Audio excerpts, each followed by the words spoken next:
The rain had turned the London streets into rivers of mud on the morning of March 14, 1847, when Arabella Beaumont learned that her father's will had been read without her presence. She stood in the servants' corridor of the Mayfair townhouse that had been her home for 29 years, holding a tray of cold tea while her stepmother's shrill voice carried through the walls. "The girl is simple-minded, Mr. Wickham.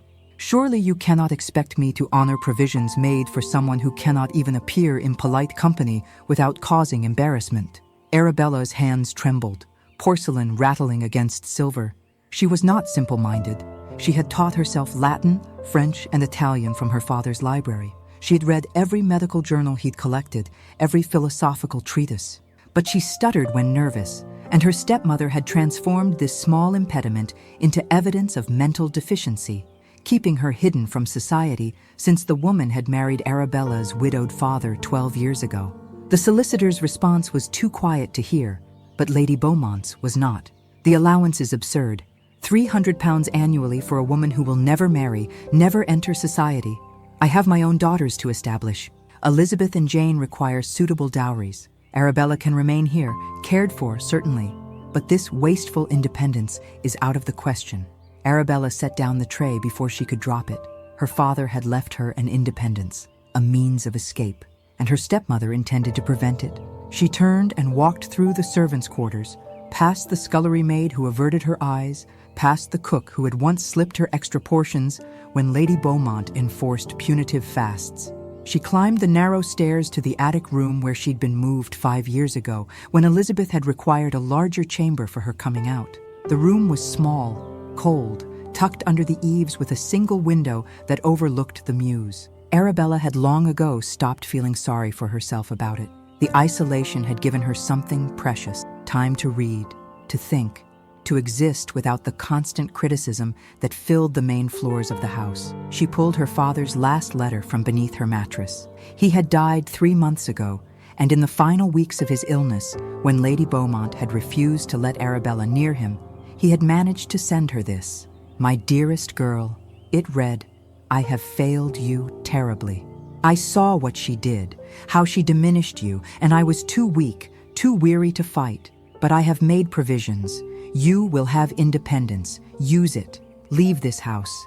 Live the life I denied you. Do not let her convince you that you are anything less than brilliant, capable, and worthy of every happiness. Your loving father." Arabella pressed the paper to her chest. £300 annually was not a fortune, but it was survival. She could take lodgings, perhaps find work as a translator or companion. Anything was better than this half-life. The decision crystallized in that moment. She would leave tonight. She owned little: her father's books, her mother's jewelry, a few dresses that Lady Beaumont deemed too outdated to confiscate. She wrapped them in a shawl, moving quietly, listening for footsteps. The house was in chaos, with Elizabeth's wedding planned for the following month and Jane's season about to begin. No one would notice Arabella's absence until morning, if then. The rain had stopped by the time she slipped out the servants' entrance, but the streets remained treacherous with mud and standing water. She had £23 in coins saved from years of tiny allowances, enough for a coaching in for a few nights while she determined her next steps. She knew no one in London beyond this house. Her father's friends had vanished after his remarriage, carefully excluded by Lady Beaumont. Arabella walked for nearly an hour, her half-boots soaked through, before she found a coaching inn that looked respectable enough, the White Hart in Holborn. She paid for 3 nights in advance, took the key to a tiny room on the 3rd floor, and collapsed on the narrow bed. For the first time in 12 years, she was free. The realization brought tears, then exhaustion, then a sleep so deep she didn't wake until mid-morning the following day. The knock on her door came as she was attempting to make herself presentable with the single cracked mirror above the wash basin. "Miss Beaumont?" A woman's voice, cultured and curious. "My name is Mrs. Georgiana Hartley. Might I have a moment?" Arabella opened the door cautiously. The woman in the corridor was perhaps 40, elegantly dressed in deep blue, with intelligent eyes and an air of quiet authority. "I hope you'll forgive the intrusion," Mrs. Hartley said. "The innkeeper mentioned a young lady traveling alone, and I thought perhaps you might be in need of assistance. I'm traveling to my brother's estate in Derbyshire and find myself in want of a companion for the journey. My previous companion was forced to return to her family due to illness. It's presumptuous of me, I know, but I wondered if you might be seeking a position. It was so unexpected, so precisely what Arabella needed, that she nearly laughed. Instead, she invited Mrs.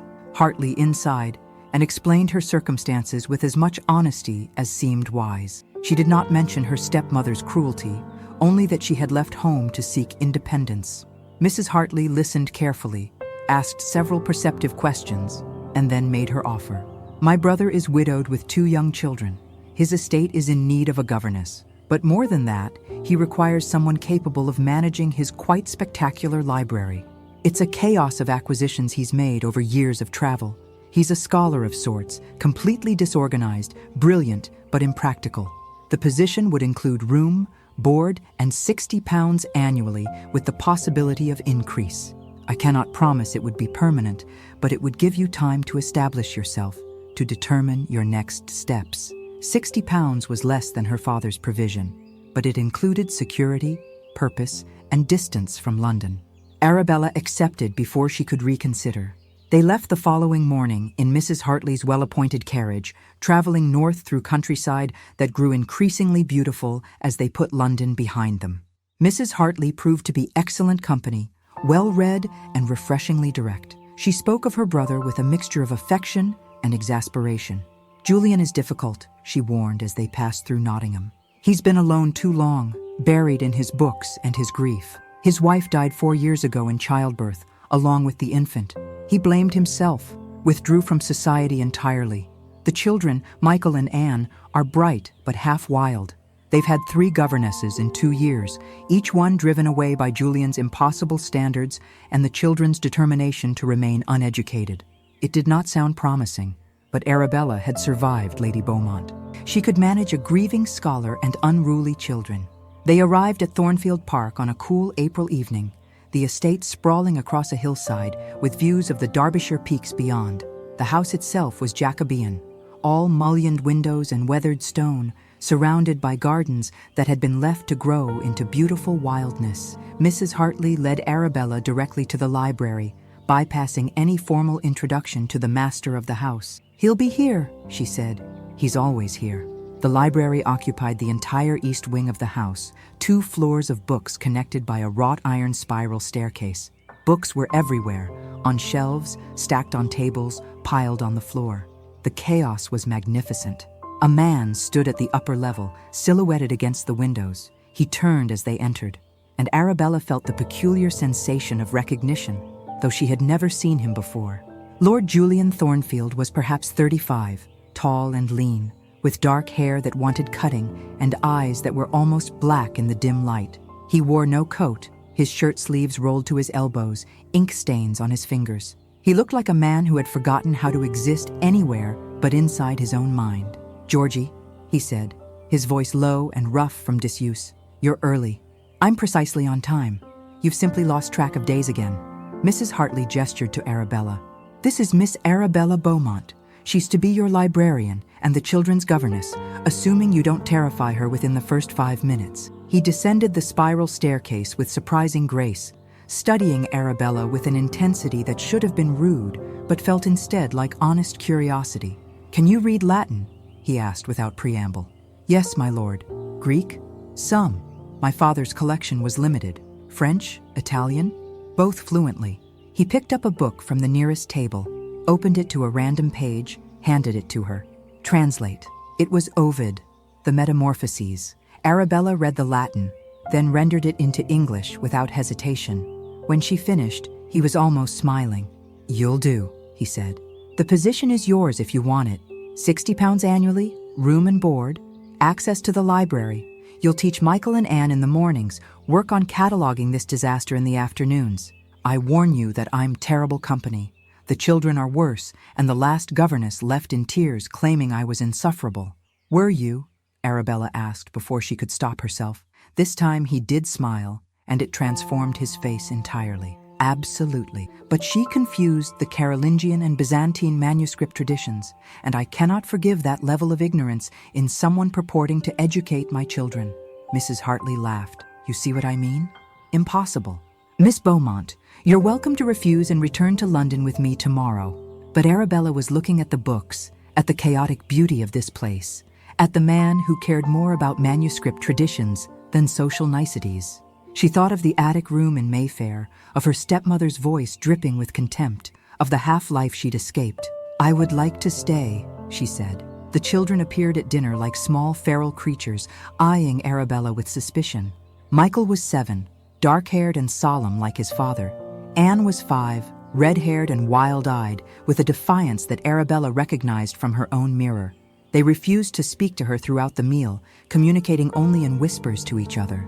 Lord Thornfield ignored them entirely, absorbed in a book propped against his wine-glass. Mrs. Hartley carried the conversation alone, asking Arabella about her education, her interests, her knowledge of natural sciences. It was Anne who finally broke, unable to contain her curiosity. "Our last governess said little girls shouldn't read philosophy," she announced. "She said it would damage our minds and make us unmarriageable." "Then your last governess was an idiot," Arabella replied calmly. Lord Thornfield looked up from his book, eyebrows raised. Michael stared. Anne's mouth fell open. "My father," Arabella continued, "believed that intelligence was the only true measure of worth, regardless of sex. I've read Plato, Aristotle, Descartes, Kant, and Hume, and my mind remains intact. I suspect yours will as well." Anne smiled for the first time, a quick, bright thing that vanished almost immediately. But it was enough. The days developed their own rhythm. Arabella woke early, took breakfast in her room, then spent mornings in the schoolroom with Michael and Anne. She abandoned the previous governess's curriculum entirely, teaching them through stories and experiments, through questions rather than rote memorization. They responded like flowers to rain, their natural curiosity unleashed. Afternoons belonged to the library. Lord Thornfield had given her free rein to organize as she saw fit, and she approached the task methodically, creating systems for cataloging by subject, language, and era. He would appear periodically, sometimes working in silence for hours, sometimes launching into passionate lectures about medieval theology or Renaissance art that were clearly meant for himself, but which Arabella found fascinating. He never asked about her past, never pried into her reasons for leaving London. In return, she didn't push him to engage socially, to emerge from his scholarly cocoon. They existed in parallel, two damaged people finding unexpected peace in proximity. It was Michael who broke the careful distance first. Nearly 2 months into Arabella's tenure, he appeared in the library with a book clutched to his chest, tears streaming down his face. "I can't do it," he said. "I can't read it. It's Mother's favorite, and Father gave it to me, but I can't. The words won't. I'm too stupid." Arabella recognized the stutter in his speech, the way he swallowed words in frustration. She knelt beside him, took the book gently. It was poetry, Wordsworth. "You're not stupid," she said quietly. "You're clever and thoughtful and kind. Words are sometimes difficult. They were for me too when I was young. They still are, when I'm nervous or afraid. But that doesn't mean we're stupid. It means we have to work harder, be more patient with ourselves." "You stutter?" Michael asked, incredulous. "Terribly. My stepmother used to tell people I was simple-minded because of it. She kept me hidden away so I wouldn't embarrass her." Michael studied her with his father's intensity. "But you're the smartest person I know, except for Father." "Exactly. Intelligence and eloquence are not the same thing. We'll practice together, you and I. We'll take the words slowly, without judgment, until they come more easily." They read together every afternoon after that, Michael's confidence growing incrementally. Arabella showed him tricks she'd learned, breathing techniques, rhythmic reading, choosing words deliberately rather than rushing. Lord Thornfield noticed the change in his son, the way Michael spoke more freely at dinner, the pride in his voice when he recited poetry. He said nothing directly, but Arabella would sometimes find him watching her with an expression she couldn't quite interpret. The crisis came in June, when a letter arrived from London. Arabella was in the library when Mrs. Hartley found her, holding the letter with visible concern. "It's from your stepmother," she said. "She's demanding your return. She claims you stole family property and threatens legal action if you don't return immediately to face consequences." Arabella's hands went cold. "I took only what was mine, my mother's jewelry, my father's books that he left to me specifically. I believe you, but she's threatening to involve magistrates, to accuse you of theft publicly." She says she'll ruin any position you've obtained through deception. The fear was immediate and overwhelming. Arabella had no proof of ownership beyond her father's verbal promises. Lady Beaumont could indeed destroy her reputation, make it impossible for her to work anywhere reputable. "I should leave," Arabella said, her voice barely steady, "before she causes trouble for Lord Thornfield and the children. I won't bring scandal to this house. You'll do no such thing." Lord Thornfield stood in the doorway, his expression dark with fury. Arabella had never seen him truly angry before. It was formidable.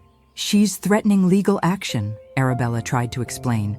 She could do nothing. She's bluffing, attempting to frighten you into submission." He crossed to where Arabella stood, took the letter from Mrs. Hartley, read it with barely concealed contempt. "This is manipulation, not law. Your father's will is clear, I assume?" "I never saw it." "The solicitor read it to Lady Beaumont without my presence. Then we'll obtain a copy. I know excellent solicitors in London who can handle this quietly. In the meantime, you remain here, under my protection. I won't have you bullied by a grasping social climber who's trying to steal your inheritance." The protectiveness in his voice startled her. They had been careful with each other, maintaining polite professional distance despite the growing ease between them. "I don't want to be a burden," Arabella said. "You're not. You're the best governess my children have ever had. You've brought order to my library and peace to my household. Beyond that," he stopped, seemed to reconsider his words. "Beyond that, I would help you regardless. No one should be forced to return to a place that caused them harm." Mrs. Hartley was watching them both with barely suppressed amusement. "I'll write to Mr. Pemberton in London," she said. "He'll obtain the will and deal with Lady Beaumont's solicitor. This will be resolved, Arabella. You're not alone in this." The solicitor's response arrived 3 weeks later. Arabella's father's will was indeed clear. £300 annually, plus ownership of specific books and jewelry. Lady Beaumont had no legal claim to withhold the inheritance, and any attempt to accuse Arabella of theft would backfire spectacularly, as witnesses could confirm the items in question had been explicitly left to her. The relief should have been complete, but Arabella found herself restless, unable to settle. She had security now, options. She could take her inheritance, leave Thornfield Park, establish herself independently in any number of ways. She didn't want to leave. The realization came one evening in late July as she sat in the library, watching Lord Thornfield work. He was translating something from Greek, muttering to himself, occasionally asking her opinion on word choices. The lamplight caught the silver threading through his dark hair, the ink stains that never quite left his hands. She had fallen in love with him. It was impossible, impractical, and entirely hopeless. He was a Viscount. She was a penniless governess. He was still mourning his wife, wrapped in grief and scholarship. He had never indicated any interest in her beyond professional respect and growing friendship. Arabella stood abruptly, needing air, needing distance from the intensity of her own feelings. "I should check on the children," she said, though they'd been asleep for hours. He looked up, confused by her sudden departure, but didn't question it. She fled to her room, pressed her hands to her burning face, tried to reason herself out of this foolishness. She had escaped one trap. She wouldn't construct another from her own impossible longings. But the heart, she discovered, was not subject to reason. The following weeks were agony. Arabella continued her duties mechanically, avoiding the library when possible, keeping conversations with Lord Thornfield brief and professional. He noticed, of course. He was too perceptive not to. "Have I offended you?" he asked one afternoon, when she'd declined to help him with a particularly difficult Latin manuscript. "Not at all, my lord." "Then why are you avoiding me?" "I'm not." "You are. You've barely spoken to me in 2 weeks. You no longer work in the library when I'm present. If I've done something to make you uncomfortable, I need to know." She couldn't lie to him, but she couldn't tell him the truth either. "I've been considering my future," she said carefully. "Now that my inheritance is secure, I have options. I thought perhaps I should make plans." Something shifted in his expression, a flash of what might have been pain quickly suppressed. "I see. You wish to leave. I didn't say that, but you're thinking it." He turned away, his voice carefully neutral. "Of course, you're young, intelligent, entitled to a life beyond this isolated estate. I've been selfish, keeping you here, allowing the children to become attached when you clearly have no intention of staying permanently. That's not fair. I never said..." "You don't have to say it," I can see it in how you avoid me, how you've withdrawn. You're planning your escape, and I don't blame you. I'm poor company. This house is remote, and you deserve better than to waste your youth managing my library and educating children who aren't your responsibility." The anger in his voice surprised her. She had never seen him truly emotional, always contained, always controlled. "You think I'm leaving because I'm dissatisfied?" she asked, her own frustration rising. "You think I want to escape this house, these children, this work that's given me more purpose than anything in my entire life? Then why?" He turned back to her, and the rawness in his face took her breath. "Why are you pulling away when things were finally, when I thought we had become—" He didn't finish, but she heard what he couldn't say. "Because I can't stay," she whispered. "Because every day it becomes harder to maintain proper distance, to remember my place, to not want things that are impossible." Understanding dawned in his dark eyes. "Arabella, don't, please. I know the boundaries between us. You're a Viscount, I'm your employee. You're grieving, I'm no one. I have 300 pounds a year and a stutter that marks me as inadequate to people like my stepmother. I have no illusions about what's possible. You think your stutter makes you inadequate?" His voice was low, dangerous. "You think your circumstances diminish you? You're the most extraordinary woman I've ever met. You brought my children back from the edge of wildness, brought order to chaos, brought light to a house that's been dark for 4 years. You speak 6 languages. You understand philosophy and science. You see connections in literature that most scholars miss. And yes, sometimes you stutter when you're nervous or upset, and it's not a flaw, it's simply part of who you are, like your brilliance, your kindness, your stubborn refusal to accept dismissal from anyone." She was crying now, unable to stop the tears. "It doesn't matter. Nothing changes the fact that I'm your governess, that any feeling between us would be inappropriate, that society would— Damn society. I've been dead for 4 years, Arabella, going through motions, existing, but not living. And then you walked into my library and argued with me about Ovid, and I felt something shift. Every day since, you've pulled me back toward life." The children laugh again. "I remember what joy feels like. And you think I care what society says about the difference in our stations? Your family, my family is Georgie, who adores you, and my children, who need you. Everyone else can go to hell." He crossed the space between them, took her hands in his ink-stained ones. "I'm not asking you to be my governess anymore. I'm asking you to be my wife, to stay here not as an employee, but as a partner, a companion, the person I want beside me for whatever years I have left. I know I'm difficult, reclusive, terrible at expressing emotion. I know I'm still carrying grief, still learning how to live again. But I also know that I love you, that I've loved you for months, and that I'm asking you to take a chance on a broken man who's trying very hard to put himself back together." Arabella stared at him, unable to process what he'd said. "You love me?" Desperately, inconveniently, completely. "I'm no one," she whispered again, because the old beliefs were hard to discard. "I'm the daughter my stepmother hid away because I wasn't good enough." "You're the woman I choose," he said firmly. "The woman I want, the woman I love. And if you'll have me, I'll spend the rest of my life proving that you were never inadequate, never less than, never anything but extraordinary." She kissed him then, pulling him down to her, pouring 4 months of suppressed longing into the contact. He responded with matching intensity, his arms coming around her, holding her like she was precious, irreplaceable. When they finally broke apart, both breathless, he rested his forehead against hers. "Is that a yes?" he asked, and she could hear the smile in his voice. "It's a yes," she confirmed, "though I should warn you that I'm also difficult, stubborn, and prone to arguing about philosophical interpretations. Perfect. I wouldn't want you any other way." They were married 6 weeks later in the small church on the estate, with Mrs. Hartley and the children as witnesses. Arabella wore her mother's pearls and a simple dress the color of cream. Julian forgot his vows twice. She stuttered through hers, and Michael and Anne declared it the best wedding they'd ever attended, despite it being the only one they'd witnessed. Lady Beaumont's solicitor sent a final threatening letter, which Julian's lawyer demolished with gleeful efficiency. The inheritance was secured, though Arabella no longer needed it for survival. 2 years later, Arabella stood in the library she'd brought to order, watching her husband attempt to teach their son the basics of Greek, while Anne practiced Latin declensions at the massive oak table.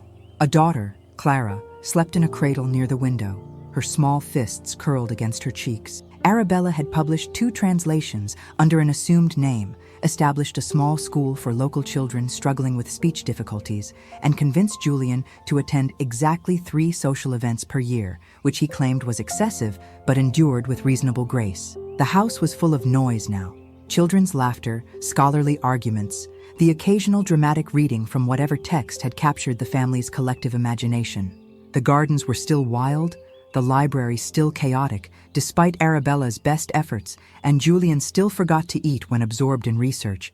It was nothing like the life Arabella had imagined in that attic room in Mayfair. It was infinitely better.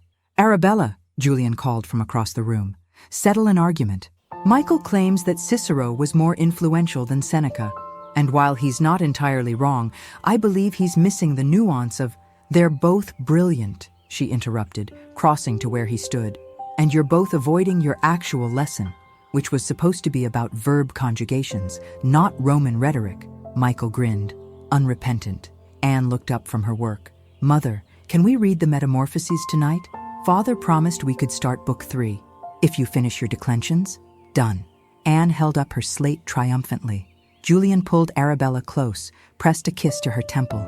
"You've created monsters," he murmured. "They're going to be more educated than half the peers in Parliament before they're 10. "Good," Arabella said. "Someone should be."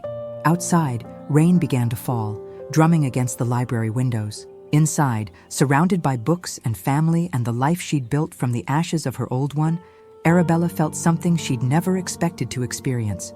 She felt home.